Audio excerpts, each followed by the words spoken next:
Hi,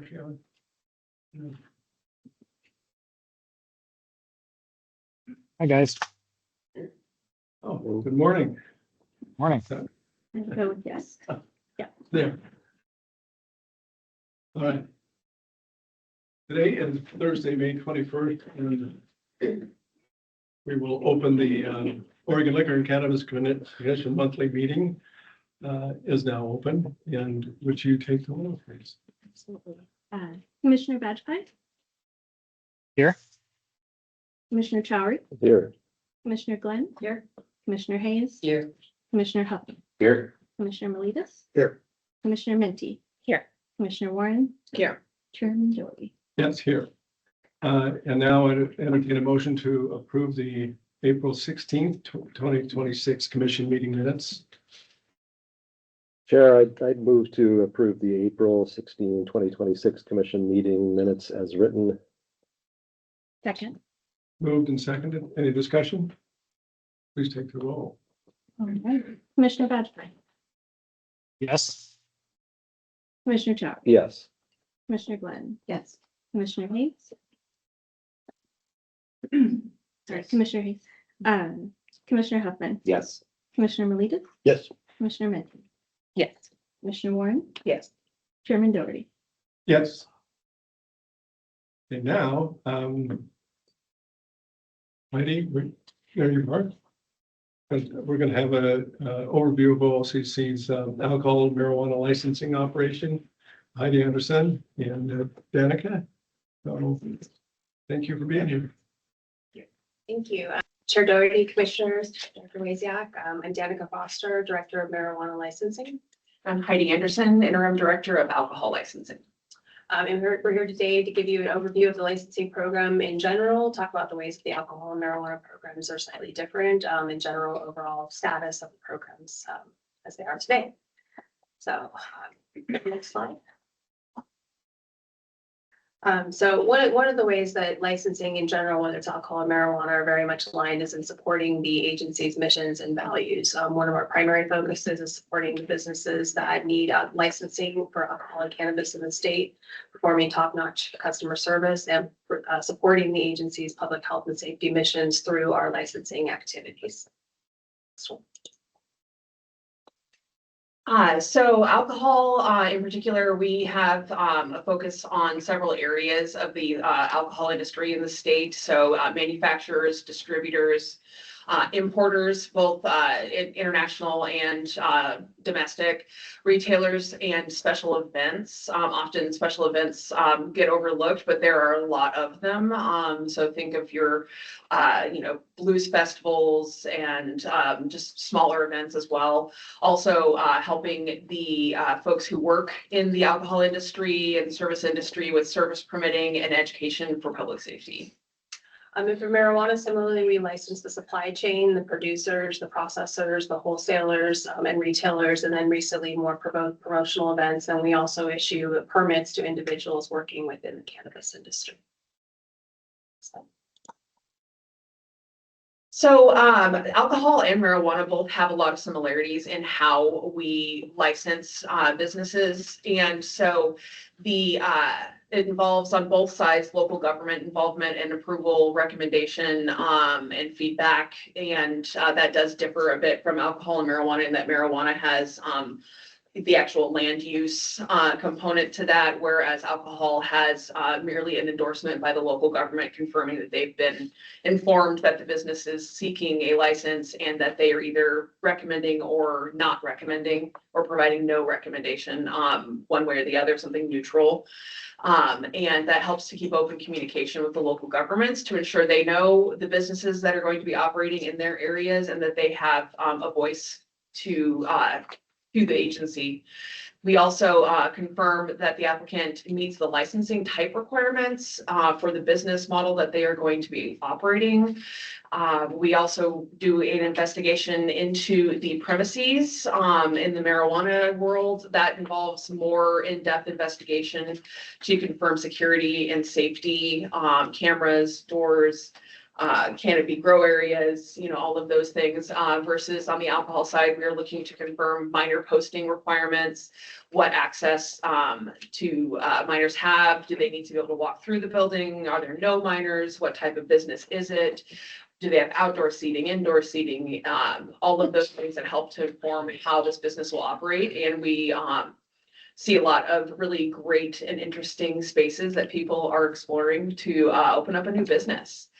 The other piece of that is also investigating the individuals that are involved in the business. So that would be, the officers or members of the entity or the individual who's the owner, confirming that they are a safe licensee for the state, in that they don't have a history of violations with OLCC, that they do not have a criminal history that's relevant and impacting their ability to follow laws and regulations, as well as demonstrating, strong moral character and ability to follow our rules. Anything to add there? And as Heidi mentioned, for marijuana licensing, a lot of the requirements are substantially similar, especially in terms of who we're licensing. The primary differences are the requirement that every site gets inspected to make sure they are complying with security requirements, and a little bit more robust local government approvals, and in some cases for certain license types, landlord or property owner. Next slide. So permitting is a big piece of what we do as well. Outside of our bars, restaurants, hotels, golf courses, we also permit the servers who work in these establishments. If there is on-site consumption for alcohol, the bartenders, waiters, managers who manage the alcohol service staff are required to hold a service permit. The part of that is contributing especially to public safety is the education component, to ensure that we're limiting access to alcohol by minors or by very visibly intoxicated persons, making sure that consistent education is provided to those working in the industry. Off-premises sales, so your markets, your grocery stores, gas stations, they are provided with a educational brochure, a handout. No service permit is currently required for those folks working in that part of the industry. And then do you want to speak on the worker permits? Sure. Our requirements for marijuana worker permits are nearly identical for those to get a service permit. Pretty much anybody that's working in the industry directly will need to have a marijuana permit. They're required to take a test and get that from us. So that large group of customers, if you see largest OLCC stakeholder permit holders, 160,000 plus active permits. So one thing to keep in mind is that we are not just looking at issuing new permits, but also maintaining and providing customer service to all 160,000 of those service permit and worker permit holders as things change, their contact information is updated, or they're subject to responding to a criminal history because something's changed in their background. We do investigations to confirm that they're still eligible based on their history to hold a permit. And so definitely a large chunk of our folks are focused on helping those customers. Next slide. Camp, you guys have heard a lot about camp. So our digital modernization has wound down to the end now, and certainly had a large impact on our customer base, but also a very positive impact on alcohol licensing in particular. Prior to camp rollout, marijuana had an online system and alcohol was still functioning in a paper world. Checks were mailed, invoices emailed, PDFs printed out, everything was paper-based, ink signatures, all sorts of things that made it challenging to be efficient and also challenging to maintain records. The online system has allowed us to have more of a holistic approach where customers are able to view all of their information and their relationship with the agency online, both on the marijuana side and on the alcohol side. It allows them to communicate with us better. It allows transparency and has shown that there's efficiency that's been gained. through these processes. As you know, any new change, there's always hiccups, and we're learning as we go along how to continue to utilize this tool in the best way, and what improvements we can make to our processes now that we have more options. And so some things that are really an improvement, I think, is our ability to confirm payments, to not be waiting on mail or waiting on customers to have to travel to a region office or to the HQ here to make a payment in person. It's definitely improved that for cash handling purposes, but also just the visibility for finance for our staff to be able to confirm that somebody's paid, they're ready to go. And that is a vast improvement over our past practices. And as Heidi mentioned, for marijuana licensing, we've had an online system since the beginning of 2016, but CAMP is definitely an improvement. One of the critical ways that it has been, and I'll talk a little more in a later slide, in terms of being able to measure performance and measure productivity and make sure we have a good window into how licenses are flowing or actions are flowing through our system. And so it has helped us get a much better handle on meeting our KPMs for marijuana licensing. Next slide. So the alcohol industry and how they relate to OLCC, big numbers, lots of numbers. So in 2025, we had nearly 63,000 licensing actions that occurred with OLCC. That means ownership changes, new applications, changes in the type of privilege that somebody was already holding, changes to their premises. Maybe they were extending out into an outdoor area that they previously weren't using. Renewals. The renewals are a huge piece of the volume of work that we do on a quarterly basis, depending on geographically where they're located. And then also service permits, new and renewals. The breakdown there that you see on the table goes into basically which types of licenses, kind of a snapshot at the time that we pulled this information. The vast majority being the full on-commercial on-site. So your bars, your restaurants, serving distilled spirits, beer, wine, and cider. And then also that's followed up quickly by our off-premises, so grocery stores, markets, gas stations. Our liquor stores, retail agents often hold off-premises licenses to be able to sell wine and beer and cider. So we do have some overlap with retail services. But it does give an idea of some of the areas where there's less interest potentially in the industry right now. Grower sales privilege license, we have 30 statewide, not very many.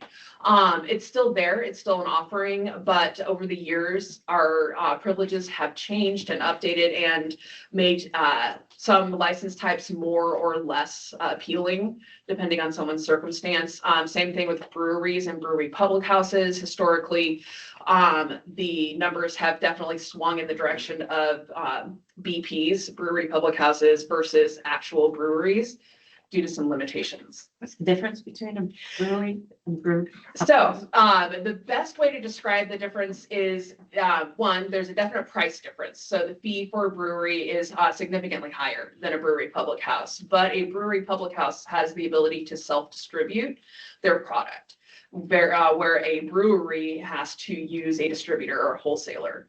And so that's a really big appeal for the craft brewing industry within the states. And as you guys have heard over many, many months and years at this point, the changes in the industry and the number of breweries and craft brewers and the volume of sales changing over time.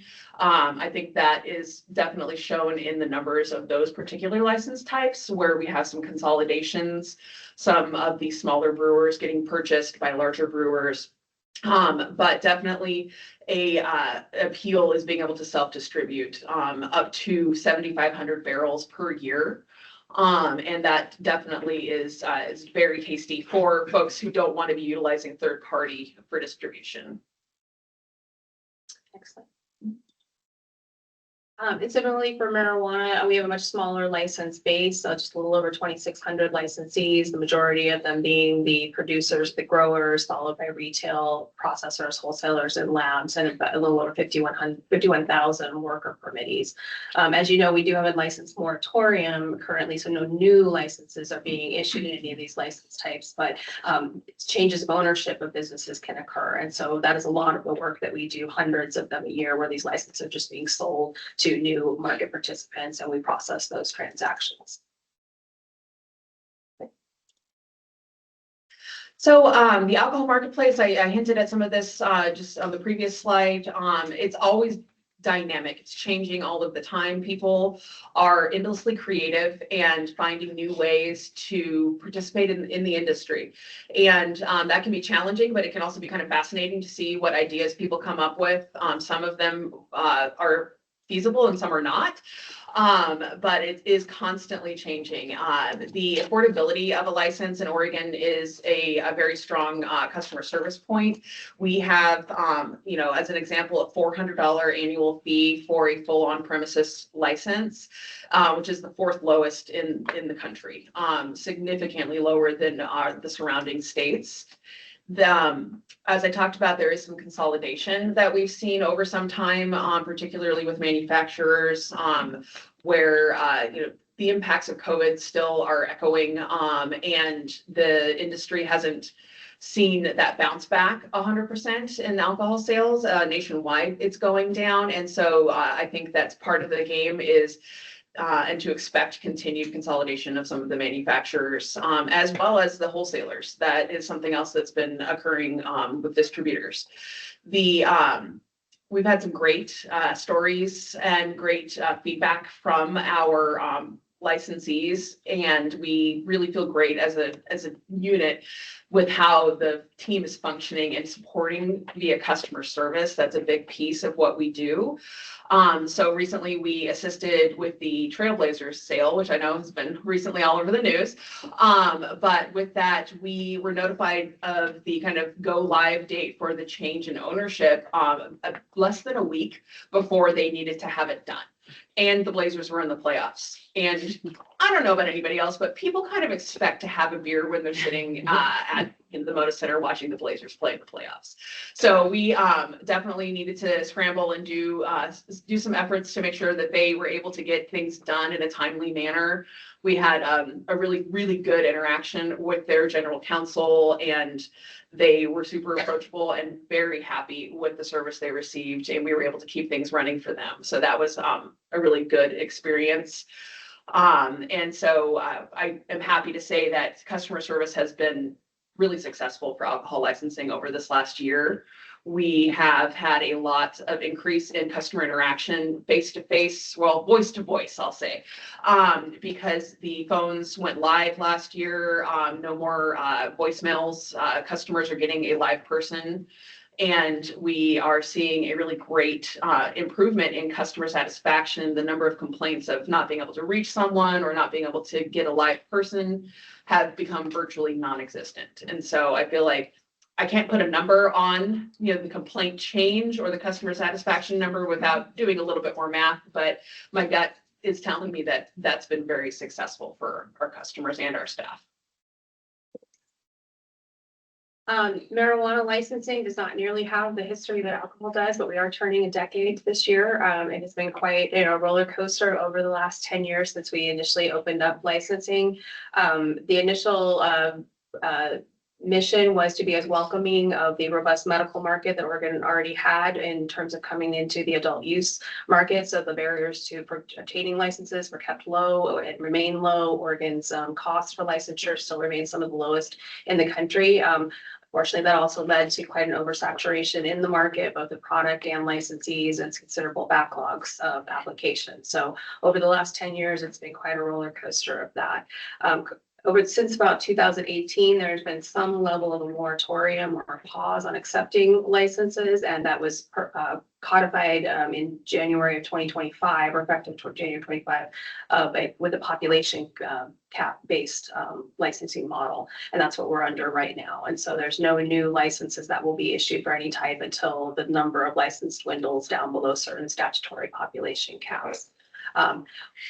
Oregon still remains, grows really good marijuana, and so there still remains a very robust market with very inexpensive product, which also makes it very valuable in other states. So the diversion concerns continue to be a concern for the industry and the agency.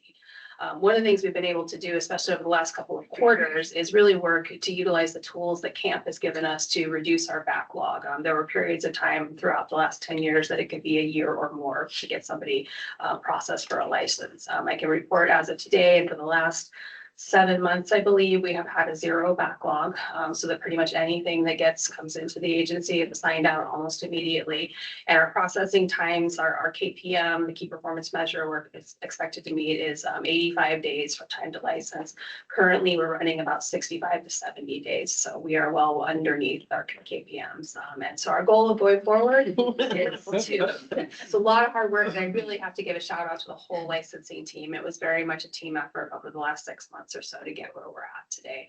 And the goal is to continue that. I think it provides a great service to the industry so they can have predictable times to license. They know when they need something from us, they need an approval, we can get it done in a time frame that works for them. And I think that's what will help keep the market robust and strong with the work that we can do in licensing. As you know, we are under that moratorium, and we have initiated rulemaking to lift it for the wholesalers. We are expecting to get the population numbers that we need this week, and that will give us the definitive number of licenses that will be available. So hopefully in the next week or two, we can start announcing what that volume will be and what the actual process will be. But with that, I'm happy to take any questions. Wow. John. Go ahead. On the liquor side, if it's 85 days is the goal on the marijuana side, what's the goal on the liquor side? Chair Doherty, Commissioner Huffman, thank you for the question. Our goal is 75 days. And we are currently meeting that goal. I believe we were right under it, like 74 the last time I checked it. And previous to this, in the last couple of years, I've been with the agency almost 3 years. When I first came on board, we had a backlog of applications waiting to be assigned to an investigator that would take 6 to 8 weeks, depending on when we were looking at those numbers, and that is significantly better. That is down to 2 to 3 weeks on average. We have a couple of vacancies right now, so we're starting to see that number creep a little bit, but it's still well within our goal, and so we're very satisfied with how that's happening right now. Any other questions? Chair Doherty, if I may, Yes, certainly. I just want to thank the directors of licensing. This has been a tremendous customer service work that you've done, navigating through camp and leading in the space. And, you are the backbone to so many, the marijuana and the alcohol industry for the state of Oregon. So thank you for your leadership. Really well done. We have really good teams. Yes. Quite impressed with getting a live person anywhere. So that's remarkable. I can't imagine that doesn't satisfy, When I get a live person, I'm just such a rare item. And that connection is important for us. That customer service connection is great for us. It's almost like you don't know how to behave. I don't. I ordered some online coffee pods that I love. And the guy couldn't fill the order. You can only fill half the order. I get a phone call from him. I did it all online. I get a phone call. He's Roberto. I said, who's Roberto? He says, well, I own this company and I know I can only fill half your order. So I want to send your money back. I said, keep it and send me when you get it. But I was just stunned at how do you talk to people anymore? How does Oregon compare with Commissioner Huffman? Well, we just went through a process of getting licensed for a bar in Vancouver, Washington. And I think that, how do I say, that reflects favorably on your processes and OLCC licensing in general. We submitted for the license in January. And as of 2 weeks ago, we still hadn't been able to get anybody to talk to us live. I still haven't been able to meet with anybody directly to help understand these kind of, there's a lot of archaic rules, and every state has them. Washington happens to have a few that are particularly difficult to understand, like when a bar is a bar and when it's not a bar, and they don't seem to be able to answer those questions. But it's specifically on the lack of communication, I found very difficult. And then the lack of accountability, which of course is as a licensee is so critical to us because we're trying to time our opening. But we ended up being told we had a license, then waiting a full 2 weeks as they realized they had forgotten to contact the church next door and other things. But it was, it's a really difficult situation, particularly because in Washington, since privatization, it's not like Oregon where you can just call up your local liquor store and get a delivery. The liquor distributors distribute once every 2 weeks to Vancouver. So you're in a situation where you're waiting for your license. You get your license, and then short of going to the stores, which is what we had to do, and so we paid sales tax. Retailers up there don't pay sales tax if you buy for yourself, but we just had to go buy because we can't wait 2 weeks more to open, and we can't buy until we have a license. Then conversely, in California, we have 2 licenses. One in Sacramento that we bought for $70,000, and then one in San Francisco that we bought for $235,000. So when you compare that to with about a 9-month administrative wait on the transfer, it's kind of like buying, a massive hunk of gold or something. It's quite a regulatory process around getting it, but yeah. And the only other place I've licensed is in France, and that was, as you might imagine, particularly onerous process. But yeah, I've just been very impressed with the work that's been accomplished since the introduction of camp, and how much smoother it is. And we processed probably 2,000 applications and renewals over the 18 years, and so it kind of was here, and with the COVID and everything else, and now it's back up close to where we were before. So I think it's pretty remarkable the amount of progress that's been made. So Thank you. Any other questions? We're good. Great job. Thank you very much. Excellent. Appreciate it.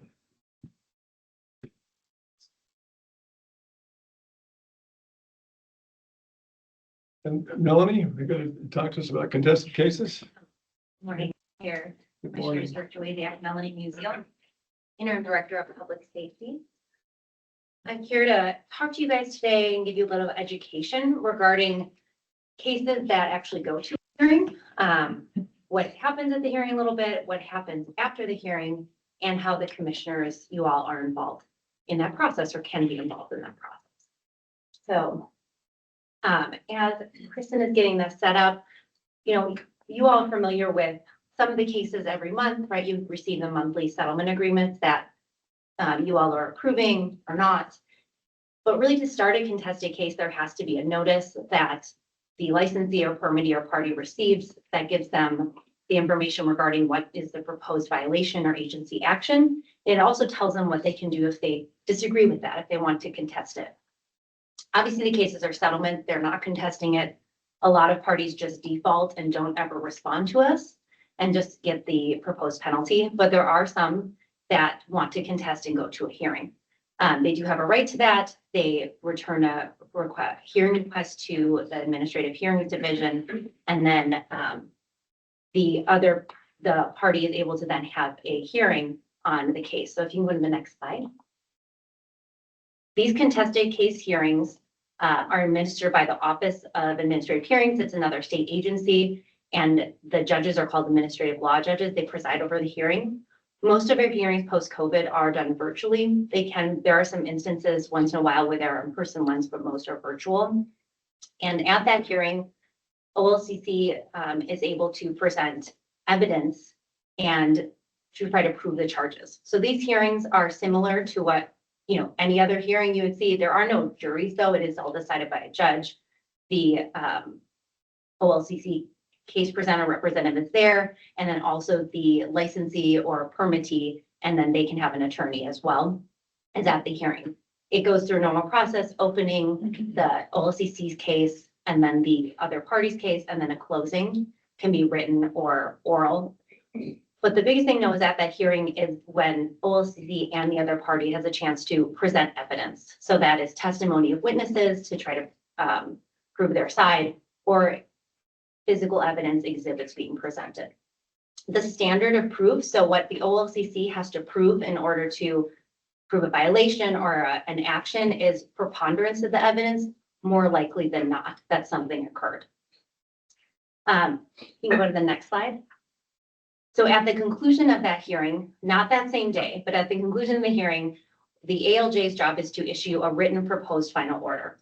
It usually takes them some time to do that because this is not just a simple, OLCC won, OLCC lost. They're actually detailing a lot of information in that proposed order. So it can take several weeks, sometimes months, in order for parties to receive that. But after the hearing, each side gets mailed a proposed final order after the hearing is concluded. It is, when I say proposed, it's not the actual final order. It requires action by the agency in order for a final order to occur. Thing to note is OLCC is not bound by that proposed order, although OLCC usually tends to go along with the ALJ's decision. The agency is not bound by that order. I want to go over a little with you. You can see on the slide there what's all in that proposed order.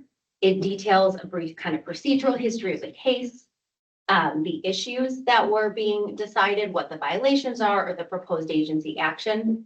It goes over and lays out all the findings of fact. So they're usually numbered, and it's just what the facts are that the ALJ has found there's enough evidence to show. Then the conclusion of law that is based on that. So if the OLC has proven a violation, and then a lengthy part that goes through the opinion. And that's the explanation and the reasoning that leads to that legal conclusion. How they made that legal conclusion is all written in there. And finally, at the end is the order. That's the action that the ALJ is recommending that the commission take. Suspend the license, cancel the license, fine the permittee. That's our deny the application. That's what that ultimate or at the end of that order is, the action. You can go to the next slide. So after both parties receive the final order, so that's OLCC and then the affected party, the licensee, permittee, or their attorney, the adversely affected party can file what's called exceptions to the proposed final order.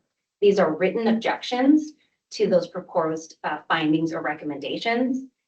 And it has to be all based on what's in that proposed order and the evidence that was presented at the hearing. They can't bring up any new evidence or any new evidence in that exceptions. The timeline, so a party, if they want to file exceptions to that proposed final order, has to do it within 15 days of the mailing date of the proposed order. There is some extension of time if the proposed order would need to be translated for one of the parties.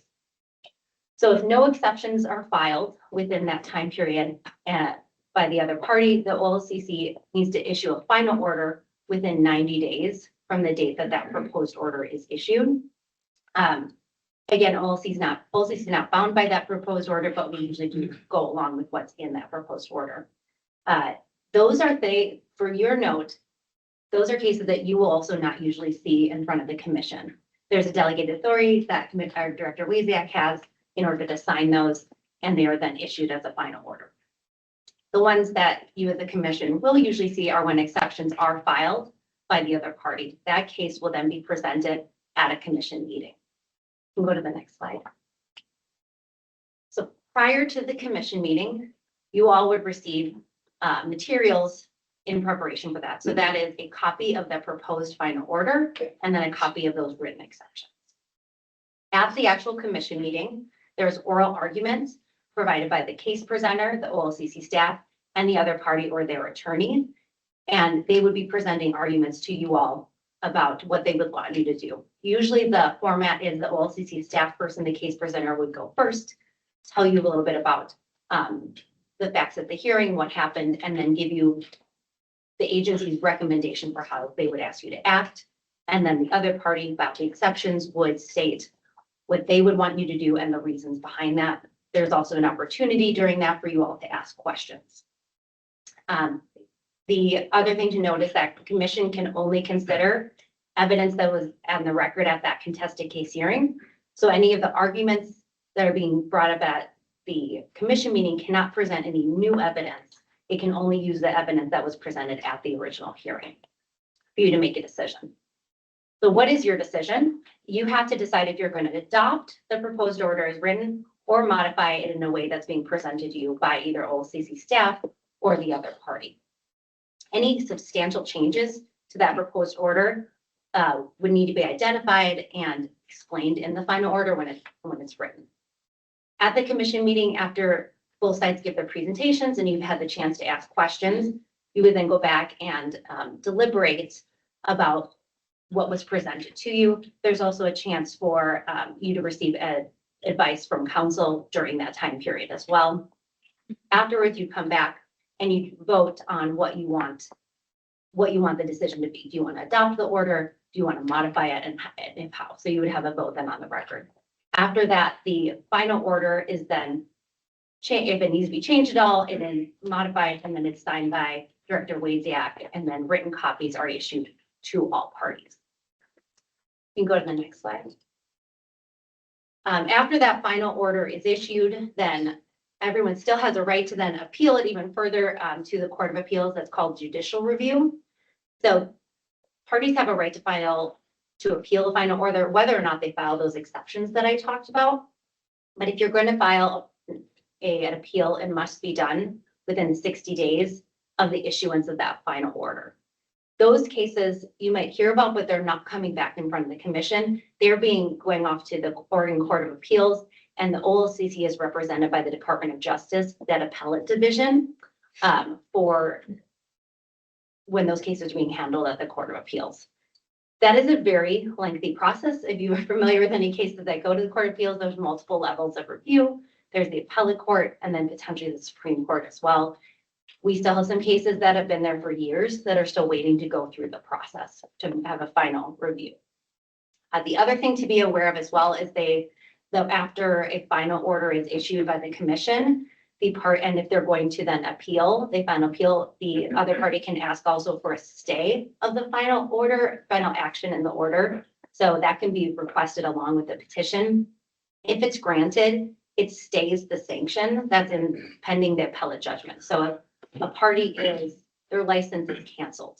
If they request a stay and it's granted, their license is not canceled and they're operating up until the appellate court. They've gone through all those levels of review to see if that decision, that final order, is affirmed or it comes back returned for other action. So that's what I have for you guys. I wanted to give some kind of information, some education to you all about what, I know you'll have the experience dealing with the settlements, but what can happen after the exit actually goes to a hearing and then comes in front of you.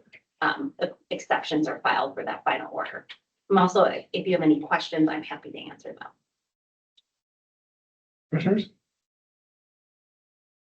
Thank you very much, Okay, Colleen. thank you. Good to see you up here. Yeah. So. Morning. Good morning. I'm Chair Doherty, Director Waziak. Happy to be here. For the record, my name is Lisa Bertram, Salesforce Program Director. Got a couple things to talk to you about today. The first thing I'm going to talk about is the alcohol pricing work group. I've mentioned this before, so bring it back.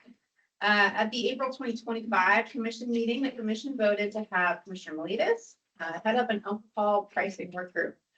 The intent of the work group is to explore, with the help of our consultants, opportunities to phase out the 50-cent surcharge by the end of the 25-27 biennium, this biennium.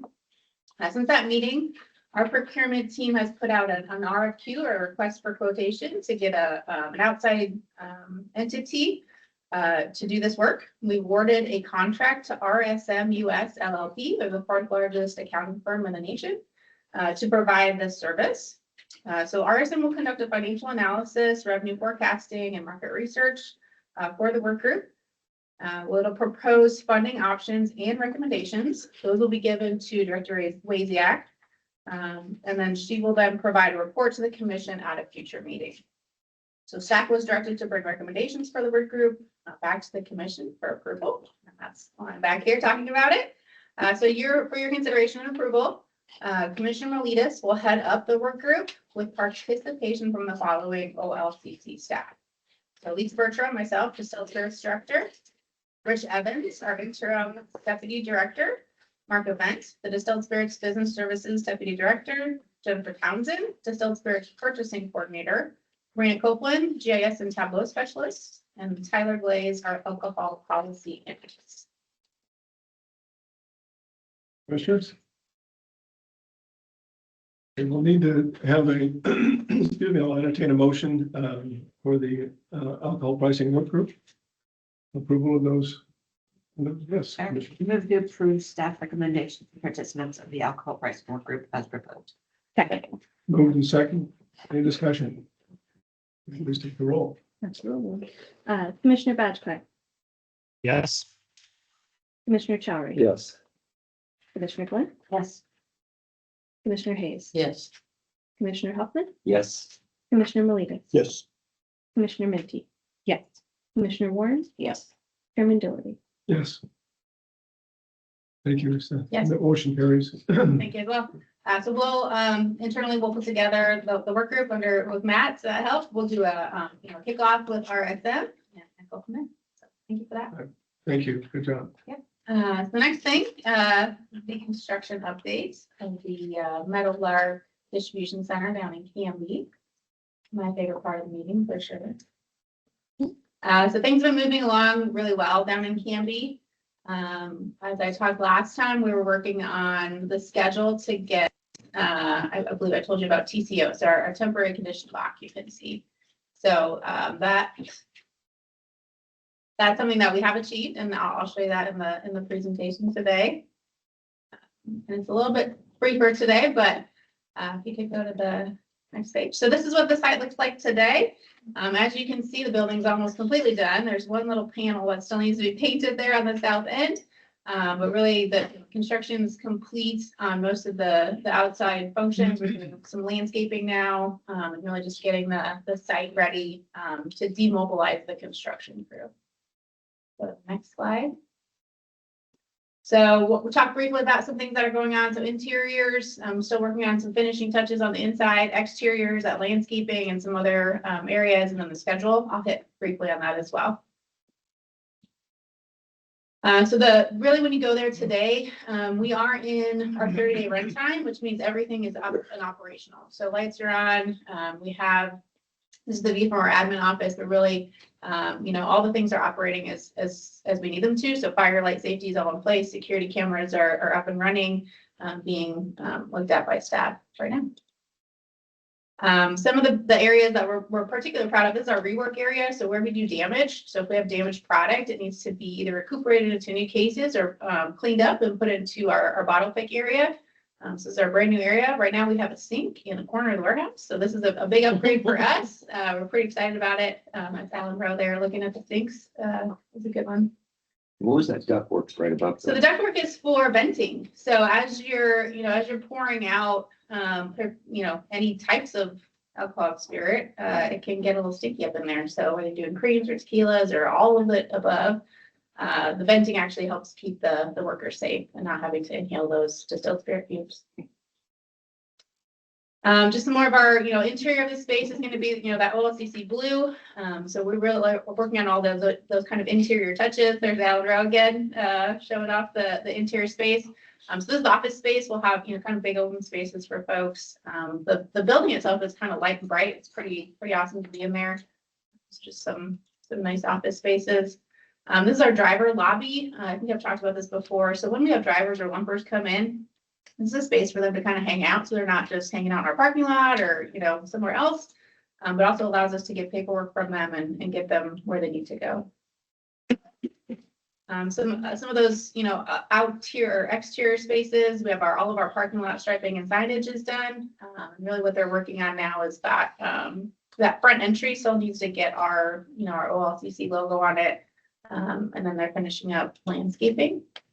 This is our generator area and our wash bay. So this is part of our shops. So we can take care of all of our machinery. The generator will allow us to run for 3 days if we need to run the material handling system in the building should we have a non-emergency the power goes out as it did a couple days ago here, we're able to still operate. And lastly, the employee patio area. This is really coming to shape. This will be again where our art fencing is gonna go, our art screen is gonna go, and so I'll have some of that in the future. And then our landscape is going in. So preliminary landscaping in all areas is going in now. We have irrigation in most places for this stuff. So we also have some areas that are just seeded grass. And we'll have some natural grass as well. As far as the schedule goes, I mentioned we did get building occupancy. That's that TCO. So we're in this kind of May-June timeframe now. We're doing that runtime, that 30-day runtime. So every system has to run for 30 days without interruption or alarm. And then once we get that, it's essentially checked off that the building is good to go. So that's all happening now. And it'll run until essentially sometime late June, and then we'll get our sign off on the 30-day runtime. Anything happens in that time, we'll restart the 30-day runtime is how that goes. So have to have a successful runtime. We did get our building occupancy. So this is a certificate we got last week. It's placarded on our front door. They did let me put it up there, which is super cool. But it's a big step in getting this building kind of up and running is to have this TCO. The TCO is valid for a certain amount of time, and then we'll have to re-up it as we get to the end of the project. It's a small permit fee that we have to pay for that. But essentially, this allows us to start really working on the material handling system and the PIC mods to keep the building going. And then special thank you. We had some agents come out.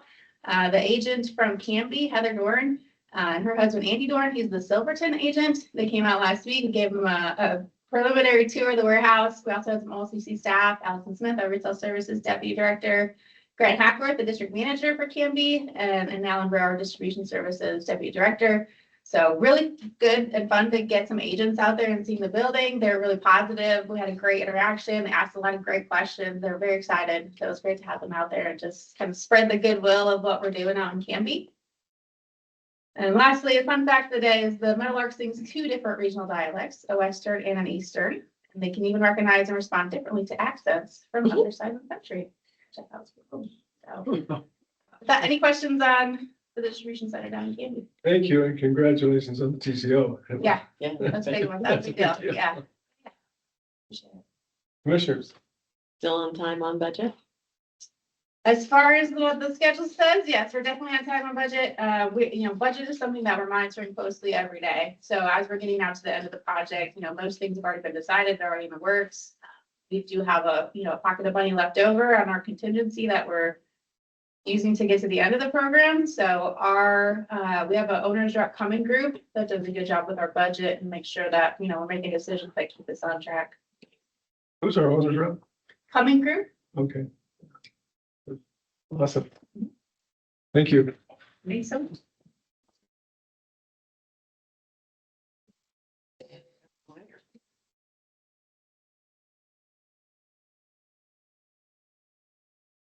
Allison, good morning. Welcome. Thank you. Good morning, Chair, So, Commissioners, Dr. Dudiak. For the record, I'm Allison Smith, Assistant Director of Retail Services, and I am here today to present before the Commission with agent appointments. As a reminder, each of the finalists today will have 8 minutes to present. One of the commissioners will be keeping time and will provide a 1-minute warning before the conclusion of each presentation. Commissioner Glenn? Are you? I'm on it. Official time. Thank you so much. Yeah. All right, so first up, we have 1049 Lakeside Retail Sales Agent Appointment. This is a temporary to permanent. They have been, McKay's Market of Coos Bay has been operating as a temporary agent since May of 2025. And representing them today, we have Kevin Murray.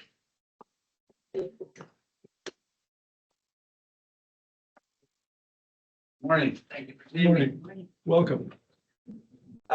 Name's Kevin Murray.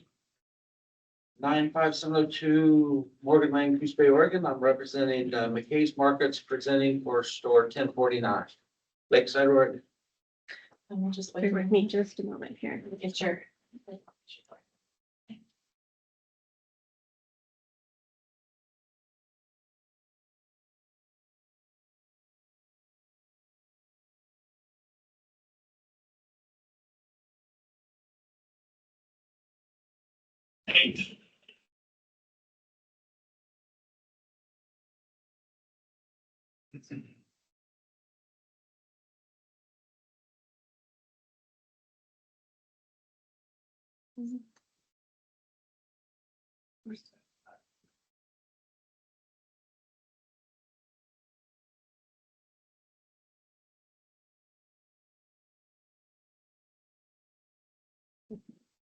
Hold, please. Sorry. Technical difficulties.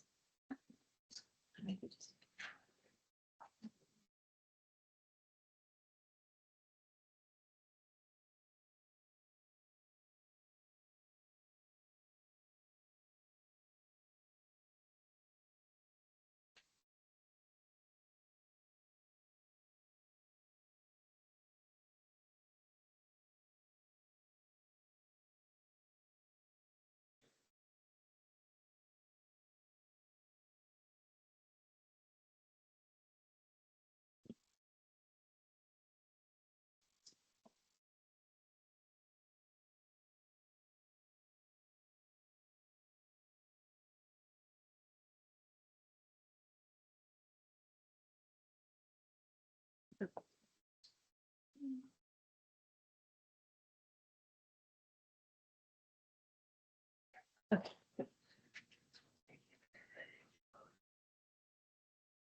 There we go. Yep. Ready? All right. Next slide, please. A little about me. Grew up in Bandon, graduated high school there, went to Southern Oregon College in Ashland. My hobbies are fishing, hunting, golf, horseback riding with my wife. Wife Lisa, 37 years. I have twin grown sons, Keith and Marcus, 5 grandchildren. 4 of them in the picture there are Maddie, Reed, Bash, and Easton. Slide, please. My retail work experience, 43 years with McKay's plus, that doesn't count some high school years or when I was 13, 14 bagging ice and counting bottles and cans. I own a Human Being drive-through for 22 years, which is in the parking lot of our store at Bandon. My experience with McKay's after college, I came back as a clerk, moved into a PIC, was a charge of a night crew, then became a produce manager. Then moved on up the ladder to assistant store director, and then moved to the corporate office in 2008 as supervisor of produce, DSD, and the ads, wrote the weekly ads, and then been chief operations since 2018. Was fortunate enough to be granted the temporary liquor agent at 1049 Lakeside, June of last year till current. A little bit about McKay's. Kenny McKay founded the company in 1946. Our first store is in Coos Bay. We have 11 stores from Brookings to Lincoln City. We're 100% employee owned. Picture on the right there is the first store, and the picture on the left is a sunrise over our Gold Beach store last October. Next slide, please. How we got here. In May of last year, we heard that the owner of the 10 Mile Spirits was having a hard time keeping the store open. The owner actually lived in Texas and he outsourced his staff. So we were able to meet him and negotiate a deal to let him get out of Lakeside and for us to be able to operate in our McKay's store there in Lakeside. He had been having a difficult time with consistent hours, keeping the store open, meeting payroll. It was just wasn't being managed properly. So in our Lakeside store, we had used to have a bank in there, and they had left a few years prior, and good secure portion of the building there. We always felt it would be a good location for a liquor store if that opportunity ever presented itself. And we were fortunate enough to get the chance in May. Next slide, please. Picture on the left is where the liquor store was in that small old little house there, pretty darkly lit. And then the picture on the right is our Lakeside location. in May, when we were granted the temporary, we had an audit come in and inventory the store. And then we boxed it all up and moved it to a certain secure location. And then we tore down the shelving that was in the original Lakeside store, moved it to our new location, set it up, got a schematic to how to set all the product. And that took a couple weeks and we were ready to open on June 1st. So in that time we were down, we worked with the Goose Bay and North Bend liquor stores to help keep the Lakeside bars and restaurants going. And they were a big help. They also took a lot of the excess inventory that had built up from the previous owner. And they've been great to work with. We are slowly getting some of that restaurant and bar business back from the two Goose Bay and North Bend stores, and hope to continue that. Slide. Here's an interior shot of our McKay store with the liquor store behind the sliding doors there.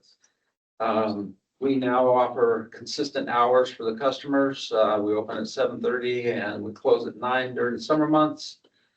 Off summer months, we close at 8 p.m. for the McKay store, and we have a buzzer on the door of the liquor store for those early morning and late evenings when we don't have the liquor store manned. So the customer buzzes that, one of our clerks comes, opens up, and takes care of them. Our store there is it's a full grocery store. We have meat department, produce, deli, all the groceries you need. Next slide, please. Our on-site manager, Alicia Perry, she has 25 years experience in grocery. She's been for us, a scan coordinator, produce manager, deli clerk, an apprentice meat cutter. She's kind of done it all. She's a very high energy worker, and she'll do whatever it takes to be successful at that store, in the liquor store. She's very hands-on in training her clerks on ordering and processing. Great customer service.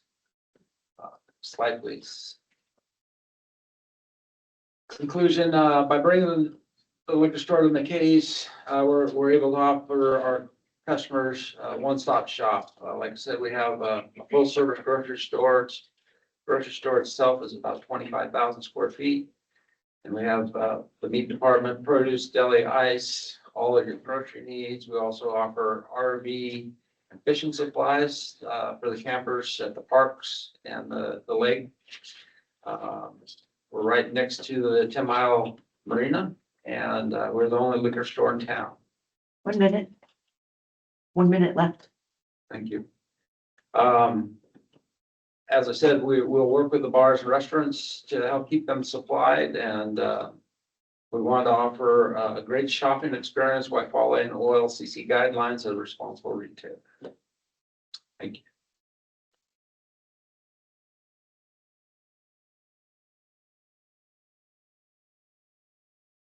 Okay. Okay. Bit more time left. Yeah. Well, thank you very much.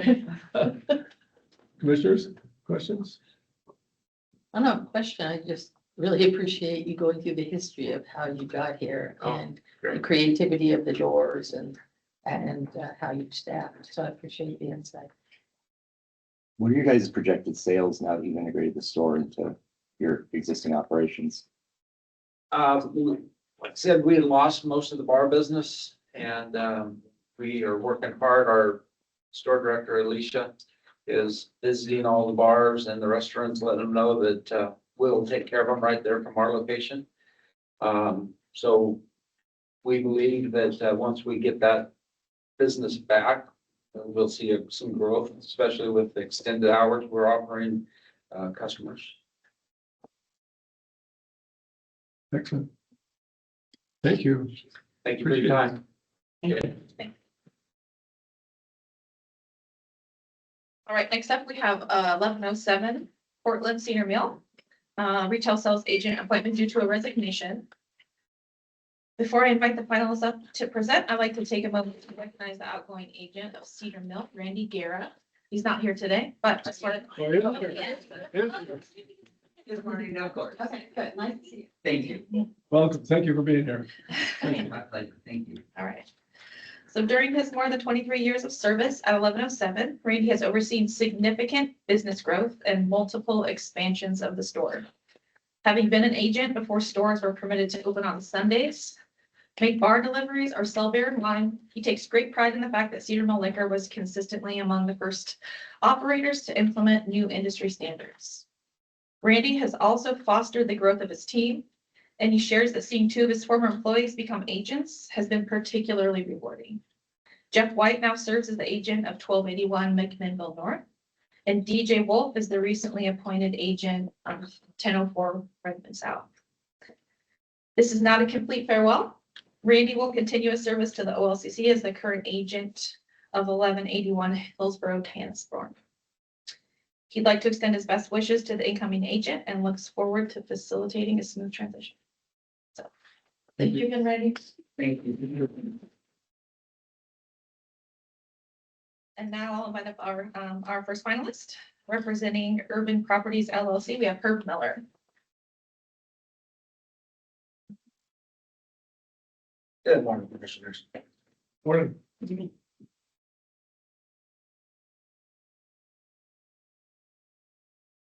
My name is Herb Miller, and I first want to thank you for giving me the opportunity to sit in front of you today. It's been a long time since I've done this and present to you my vision of store 1107 in Portland. A little bit about myself. I've been married for 35 years to Anita, my wife. We have 3 adult children, and we've been blessed with 7 grandchildren. I have a business degree from Southern Oregon State College.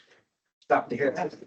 And I also have a minor in psychology as well as economics. Next slide, please. I grew up in Oregon and I grew up in the retail business. My wife and I purchased our first store in 1994.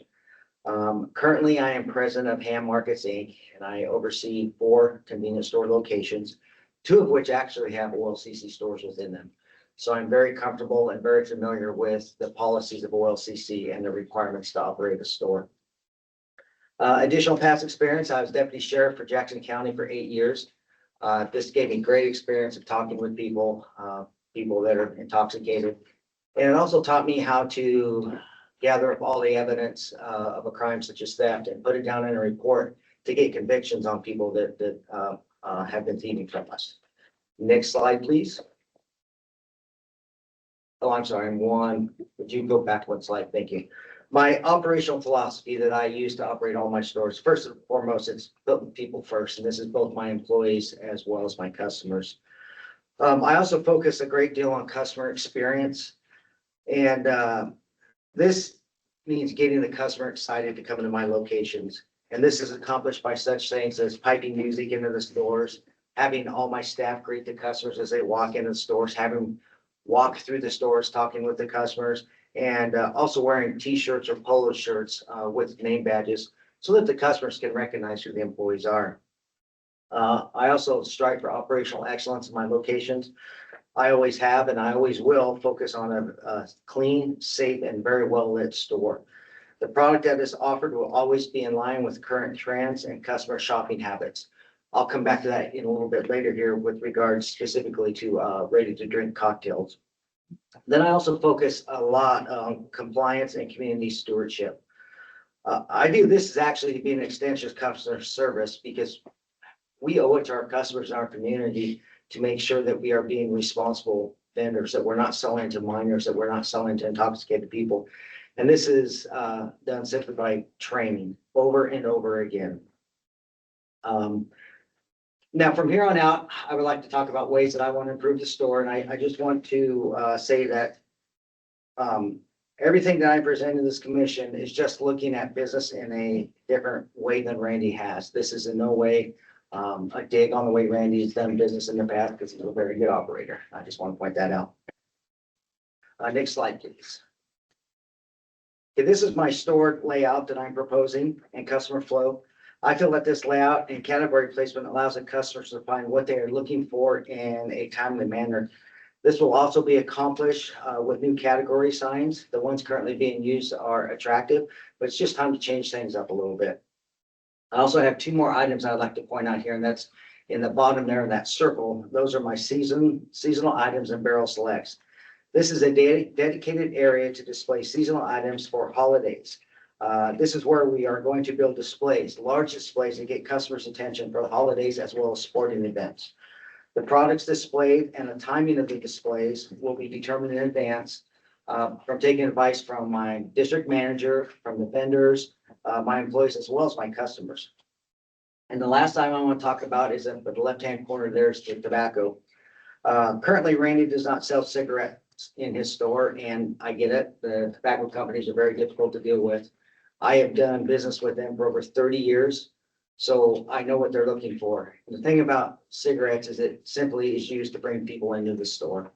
The last thing I want is for a possible customer of mine to stop at a convenience store across the street to buy tobacco and then decide, I'm not going to the liquor store to buy the high noon. I'm just going to buy some White Claw in this store.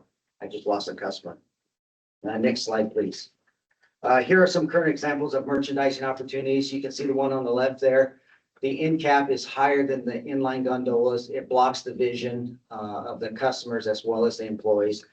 The picture on the left, the picture on the right is of the wine selection.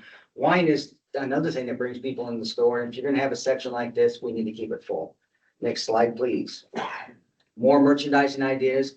Top left-hand side there. This side of Portland is a very influential side of Portland. They have money to spend. The goal here is just simply to get the people to spend up. Picture two, on the right there, I mentioned RTDs. I said I'd come back to that. That's what people want now. And that's, they want them cold. And by putting a walk-in cooler, it's going to enable us to increase our SKUs simply because we have more space for that. Picture three on the left there, I talked about that seasonal displays and barrel picks. Now, I also want to talk about a Made in Oregon section there. The state is spending millions of dollars on a better distribution center, and no doubt they're going to have more SKUs, and no doubt they're going to have more Oregon SKUs. And what better way to encourage local commerce than to have a Made in Oregon section? Next slide, please. Just some ideas to get people's attention as they're driving by on the busy highway there. Next slide, please. I need to relocate the front liquor store sign. Needs to be more centered in front of the doorway there. Next slide, please. So what I presented to this point is designed to increase sales and give the customer a better shopping experience. Now, this is the store transformation that I'm proposing. The slide on the left is a current store, and the slide on the right is my vision. New category signs, new paint job to brighten the store up. The walls are currently black, and I want to repaint them a softer, more warmer, inviting color. Next slide, please. The last area that I want to talk about is the front counter. This is the first thing and the last thing that customers see as they walk in the store. It just needs to be updated a little bit and freshened up. The walls will be painted, and the additional items will be put underneath the front counter there.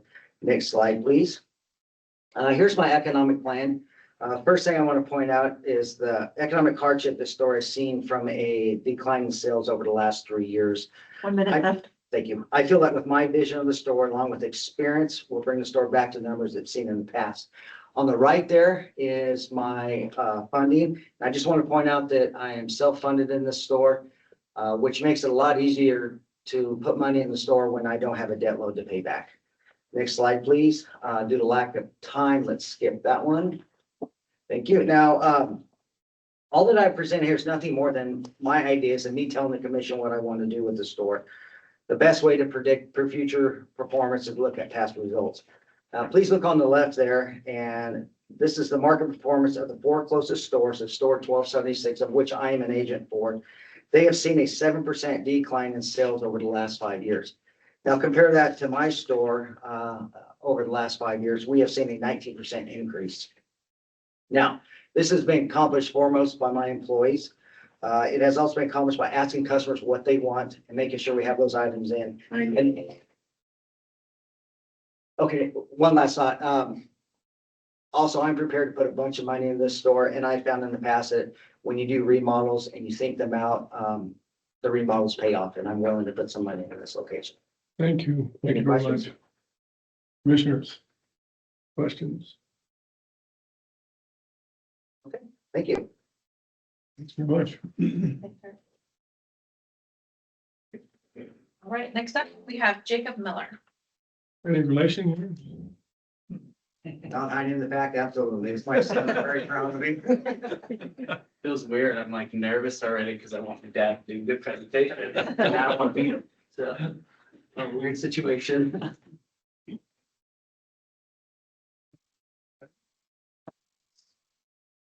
No. Right. Whenever you're ready. Hi, my name is Jacob. Thank you for the opportunity to present for Cedar Mill Liquor today. Next slide, please.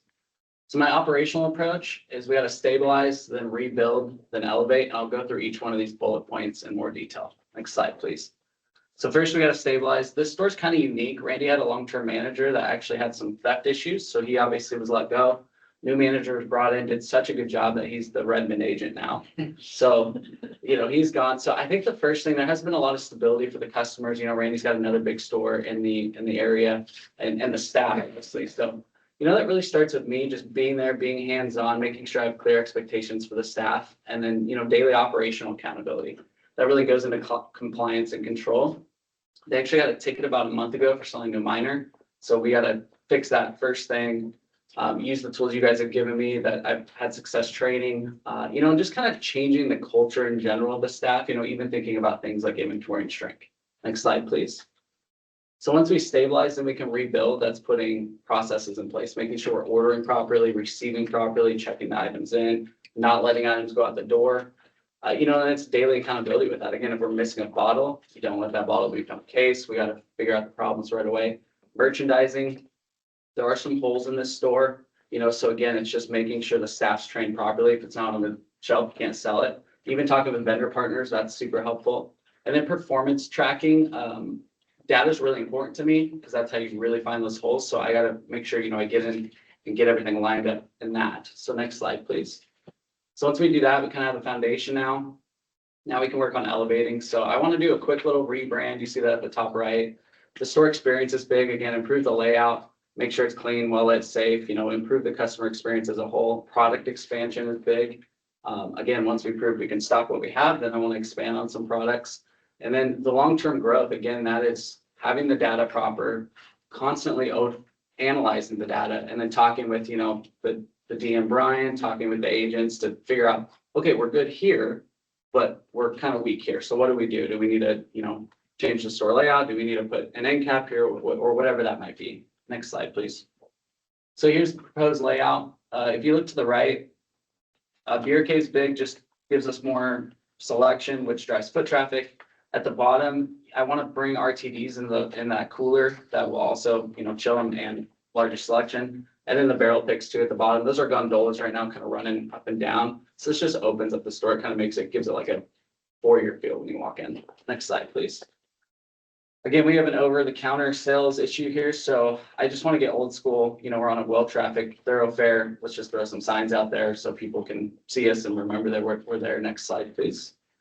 Once we get them in the parking lot, same thing. It almost looks like Wong Q liquor right now when you're in the parking lot. So I just want to scoot that liquor sign over, clean up the face, maybe throw a little paint on the building and clean up the windows. Next slide, please. Same thing. Cigar cabinets are great, but let's put them somewhere else. Up front, I want to drop those gondolas down just to open up the windows so it feels safer. Next slide, please. Same thing, you got the cooler here. You can see the before and after. Again, it's a well-lit store. It's just painted dark. So I want to throw some new paint on there, brighten it up. Next slide, please. You see the same exact concept here. We got to move that vodka. But here you can see, it's brighter. You see the windows, you see the barrel picks, you see how open the store will feel. Next slide, please. Okay, bars and restaurants. This is an issue with the business right now too. So that middle flyer is just a concept of like what we hand out to new clients, just showing them the product, or the program, how they can sign up. You got that QR code on the bottom right. A bar can scan that, takes it to their order form, which allows us to fulfill them quickly and accurately. I got to give credit to the current bar manager. He's put a lot of this together, but it's kind of in pilot mode right now because we're not on FinTech. So we got to get on FinTech, start this, and then really it's just going and talking to bars and restaurants of how can we even do better than what's proposed. Next slide, please. Online marketing, they actually have a pretty good website and socials. I'm excited about that. I do want to do that quick little rebrand. But it's really just being more consistent. It's updating the website constantly. Again, even on socials, like likes don't equal sales. What gets you sales is when you're actually talking to your current customers. So yeah, you missed the barrel pick, but we got one coming up in 6 weeks. Or yeah, we don't have that product in, but we have this product in. We hope to see you later. So I think that's really important. Next slide, please. Okay, economic plan. We'll just work from the left there. We're down, down, down. I think this is execution gaps. I know the market's down as a whole, but I think the whole market's missing on some. Again, RTDs are the thing that's growing. Young people are drinking them. They want them cold. They want good selection. So we really need to invest in that. The initial investment is there. Some of my cash, some financing, it's all ready to go. There won't be any, operational hiccups because of that. On the right, you have the turnaround strategy. Again, we already went through that. I just want to notice like the dates, like phase 2, we're going to do the bar and restaurant program right away. Phase 3, we're going to do the, coolers and all that stuff right away. But those things take time to grow. You don't put a cooler in your RTDs, doubling sales in a week. So those are kind of just conservative timelines. The biggest thing is that year 1 at the bottom, 0 to 2%, we have to stop the bleeding in the store. Like that's the #1 goal. So next slide, please. In conclusion, I want to give you guys just a real life example of where I've implemented this before. So I have a grocery store in Grants Pass. Market's down 5%. We're up 5%. Excuse me. And the way I did that, I got that store like 7 or 8 years ago. And the first 5 years I'm working at 40, 50, 60 hours a week. But I invested in 2 really good managers, not only financially, but also just, supporting them, giving them knowledge. And because of that, I'm starting to reap the benefits of like them not having constant oversight, and they're doing this. Like they're the reason the store's up 5%. And so that's just really important to me. It's also investing in the store, like I've shown you guys. I think 4 years ago we were flat in Grants Pass, and so we put a new deli program in, we put a beer cave in, we put new floors in, we put new gondolas in, and we're reaping the benefits of that.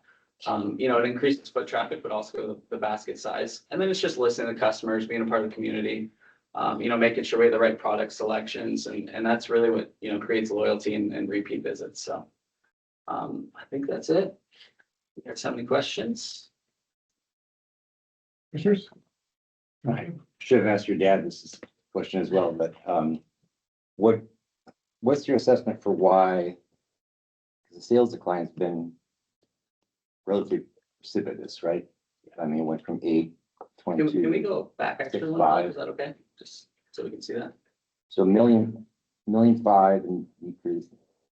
900 of that is licensee sales. Right, but why? I guess 2 questions. Why do licensee sales go down that much over that period of time? That may be an easy answer. But 2, why this big of a decrease over the last 4 years? So I think with the licensee specifically, I think fintech is an issue. I get why Randy wasn't wanting to go on that. Just it's another bookkeeping thing. There's a lot to that. But you're seeing like the current bar manager was telling me that the McMinimans was like, if you don't get on fintech, we can't use you anymore. So I think they have 2 McMinimans. So I think there's some of that. I think there's also some, again, Randy lost his manager, then he lost the one to Redmond. So I get that where bars probably wouldn't be my focal point at that point for Randy. And then the overall sales going down, there is some, he moved his other store, which is about 3 miles away, and made it much bigger, increased the selection and all that stuff. So he did see a dip in that when that happened. But other than that, I think it's a combination of just, again, being a little bit overwhelmed, but also maybe the market just being down as well. Like we have to, I think I was talking to Brian, for 2025, he's not out of bounds there. Like I think that's actually a little bit better than the rest of the territory. And who is Brian? The DM. Okay. Brian, is that correct? The rest of the territory is down about 5%? I mean, it's been trending in the metro market that way a bit. Okay. I'm definitely excited to like get into the data and really pinpoint where those holes are. Because I think we can turn it around. Your location is next door to or close to Sunset High School. Have you had any issues with underage? No, there is some, just talk, I've been working with the manager, so just talking with them and stuff. Like at one point with the layout, I was like, hey, let's put gin in the front corner. And they were like, no, because, so it's just, but there hasn't been any issues with that. I know there was the minor sale, but from what I heard, that was like, there was like 20 stores that got hit. I guess it was some big story, that, there was a lot. So, that needs to be dealt with. But again, I don't see a problem with it. I have a couple stores that I run that are by like middle schools that aren't liquor stores, but we still sell beer and wine, and it's just, we haven't had any problems, so. And with the addition of tobacco, you don't see that as an issue? No. Because he already sells tobacco, so he still sells cigars and vapes and like chew products. So it's just adding a line with the cigarettes, so. And again, it's really not a massive thing. I think it just drives, like my dad said, it drives foot traffic in a little bit to where, they might grab some, high noons instead of the White Claw, like the same situation he used, so. All right, thank you very much. Excellent. Perfect.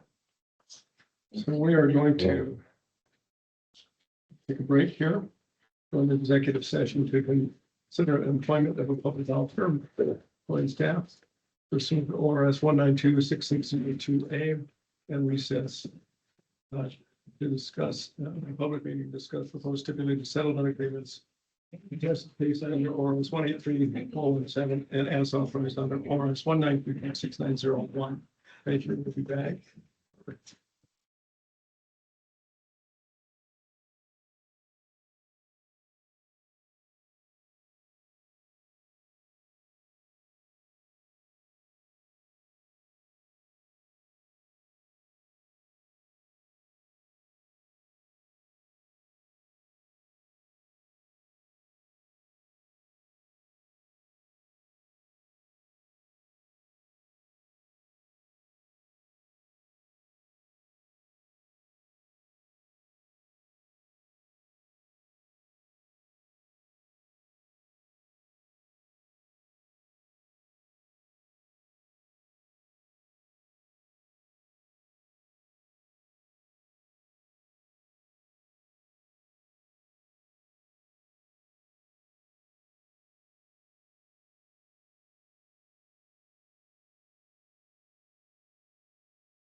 Okay, we are back in session. Thank you for your patience. I would entertain a motion for retail services for the Lakeside store 1049. Thank you, Chair. I move to appoint K.E. McKay's Market of Coos Bay, Kevin Murray, as the permanent agent of store 1049 Lakeside, effective July 1, 2026. Second. Moved in second. Any discussion? Take the roll, please. Commissioner Badgepie, Yes. Commissioner Chowry. Yes. Commissioner Glenn, Yes. Commissioner Hayes, Yes. Commissioner Huffman, Yes. Commissioner Melidas, Yes. Commissioner Minty. Yes. Commissioner Warren, Yes. Chair Doherty. Yes. Also entertain a motion for Cedar Mills store 1107. Chair, I move to appoint Jacob Miller as the permanent agent of store 1107 Cedar Mills, effective June of 2026. Second. Moved in second. Any discussion? Take the roll, please. Okay. Commissioner Badgepie, Yes. Commissioner Chowry, Yes. Commissioner Glenn, Yes. Commissioner Hayes, Yes. Commissioner Huffman, Yes. Commissioner Melidas, Yes. Commissioner Minty, Yes. Commissioner Warren. Yes. Chair Doherty. Yes. Then I would also entertain motions for our stipulated settlement agreements. Sure. Commissioner? I move to ratify the two alcohol stipulated setting. We have to The present. No, I'm sorry. No, I'm getting this one's. Again, Good morning, Commissioners, Chair Doherty, Director Wozniak. My name is Jeff Capps. I'm a case presenter with the Administrative Hearings Division here at OLCC, and I've got 2 marijuana stipulated settlements and 2 alcohol stipulated settlements for your consideration. If there are any questions, I'd be happy to answer those now. questions? Okay. There are no questions. I would entertain a motion. Mayor, Commissioner. I move to ratify the two alcohol stipulated settlement agreements as proposed by staff. second. Moved in second. Any discussion? Please take the roll. Commissioner Badgepot, Yes. Commissioner Chowdhury. Yes. Commissioner Glenn, Yes. Commissioner Hayes. Yes. Commissioner Huffman, Yes. Commissioner Melidas. Yes. Commissioner Minty, Yes. Commissioner Warren, Yes. Chair Doherty. Yes. Now we're going to have some discussion on the hemp registry. We just, Marijuana. let's do the marijuana first. I'm sorry. Sorry about that. I move to ratify the two marijuana stipulated settlements agreements as proposed by staff. Second. Moved and seconded. Any discussion? Take the roll, please. Commissioner Badgepot, Yes. Commissioner Chowdhury. Yes. Commissioner Glenn, Yes. Commissioner Hayes, Yes. Commissioner Huffman, Yes. Commissioner Melidas, Yes. Commissioner Minty, Yes. Commissioner Warren, Yes. Chairman Doherty. Yes. Thank you. Thank you. Thank you. Congratulations. Now we have, sorry about that. Welcome. Good morning, Chair Doherty and Commissioners. For the record, my name is Nicole Blesse. I'm the rules coordinator for the OLCC, and I am here to present one rulemaking action for your consideration today. I have Anthony here with me that he's here to provide a bit of an overview of the hemp rule package that we'll be discussing today, and then I will ask for your vote after his presentation. Anthony. Chair, Commissioners, Director. For the record, my name is Anthony Galtoski, and as Nicole mentioned, I'm here to provide a little bit of background on the hemp registry and why we are asking you to pass these emergency rules today. House Bill 4121 requires that most hemp products being sold to Oregon consumers be registered with the OLCC on and after January 1st of this year. We did realize that this is a very compressed timeline, and we issued a temporary non-enforcement moratorium bulletin last year. This period is expiring June 1st of this year, which is rapidly approaching. Under the rules that we have adopted, OLCC is required to deem an application deficient after one failed resubmission attempt. However, we would like more people to participate and become compliant with the hemp product registry, and these emergency rules will facilitate that. And we do anticipate bringing these rules for your final consideration later this year. And if you have any questions, happy to answer them. Commissioners. Was this something that was specifically brought out of what was implemented? Was this out of specific issues that occurred in the implementation of it? Yes, Commissioner Melidas. And initially, these rules were enacted this way to facilitate staff time and make things more efficient. But this should allow folks to be more compliant with that registry. I think it's good because, yeah, that's a big package and it's a change. So it's good that you were being thoughtful on how to incorporate more folks into it, because I know there was a lot of discussion about it. So good work. Any other questions? Any other questions, Commissioners? Chair, I'll ask for a vote. Pardon? I will ask for a vote. Motion to vote. Entertain a motion here, please, for the rules package. Chair, Commissioner. I move to temporarily amend OAR 845-026-6100 effective May 24th, 2026 to November 19th, 2026 to initiate rulemaking on this action and to hold rulemaking hearing at staff's discretion. Second, Chair. Moved in second. Discussion.